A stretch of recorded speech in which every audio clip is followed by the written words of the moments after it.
Salam, salam. Inshallah, everyone is doing well. A little visit from the library. So, because we're on the sort of eve of 4th of July, I'm a seasonal reader. So I like to read things like if there's like a big event or something happening, I like to like look in my library, be like, oh, what do I have that's about this event? So around the 4th of July, I have a whole bookshelf of American related things, a lot of Civil War stuff, a lot of Civil War stuff, history of America. I have a nice Freeman's, I think it's 7-volume biography of George Washington, so on and so forth. But when I was looking into the Independence Day stuff, I came across this that I don't think I've shared with you any of this, but this is one of my earliest books. It's American Heritage, Illustrated History of the United States, and it's in 18 volumes. So this is volume 1. And then this is volume 18. And, they're really nicely produced books. And I mean, they're very colorful. These are the back flap, and this is the inside flap. And, they have color, pages of text and images, I mean. And each book has like an encyclopedia in the back that talks about all the people that were mentioned. Now, the reason that this is, I have a story behind this. This series was sold in the local supermarket when I was growing up. I must have been maybe 10 or 11 years old. And it was at the checkout counter.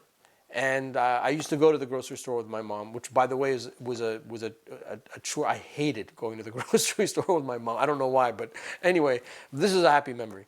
And I saw this, and I was like, oh, Mama, please, I really want this book. And the people had informed us, oh, this is a new series, and like every 2 or 3 weeks, a new volume is going to come out. And I think, if I'm not mistaken, this was like spring, and then it lasted all the way till like the end of summer, right before school was going to start the next year. And my mom said, okay, Tarek, I'll buy you the book on one condition, that you have to read this book before the next one comes out. And if you read it before the next one comes out, I'll buy you the next one. So I did that. So I read, alhamdulillah, the whole series, and I have the whole series.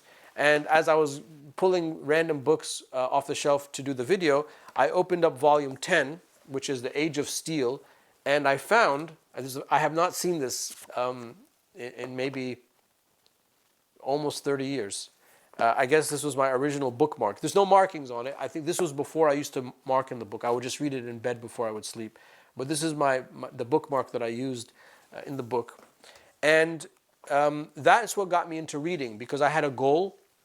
So I'm a goal-oriented reader, which is neither good or bad. It's just my nature. So my mom placed this goal in front of me. So I learned how to take the book and see how many pages it is, and okay, how many pages do I need to read a night to ensure that I finish it. Now, the disadvantage of that is that you don't retain as much, because you're reading for the goal, you're not reading for the pleasure of reading. As I got older, and now as I'm getting older, I'm trying to do more of that. I can't shake the habit of, I'm still a goal-oriented reader. I have to take the book, look at how many pages it is, eyeball how many pages I think I could read a day comfortably, and that's what propels me. The advantage of that, though, is that I can read longer books, and I prefer multi-volume books, because I feel that it gives the author time to really work out the material. Like, for example, I love Shelby Foote's narrative of the Civil War. 3 volumes, it's like over 3,000 pages. I have many other books about the Civil War, and they are probably considered more academically authoritative, but they're not nearly as nicely written as Shelby. Shelby Foote takes his time in explaining everything, and that stuff is like kind of sinks in my mind. So the longer books, I appreciate that. Also when it comes to Islamic studies, because as you see behind me, all of these like large fiqh collections and stuff like that, I just got used to reading long books.